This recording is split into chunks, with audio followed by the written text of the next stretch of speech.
Hey, what's up? Sneaks So Clean 7 here with the Air Jordan 5 White Metallic 2015 Remastered version on feet review.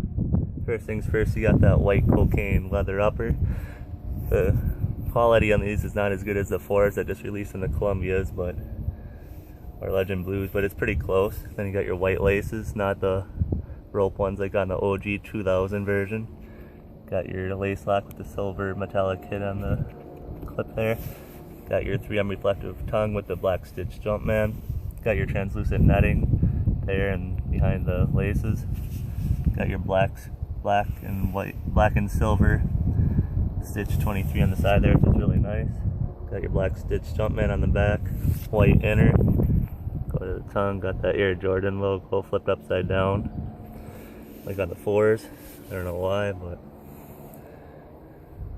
they're super clean. Probably gonna get dirty real fast though. If you look at the soles, got your bluish tin. Probably won't yellow as quickly.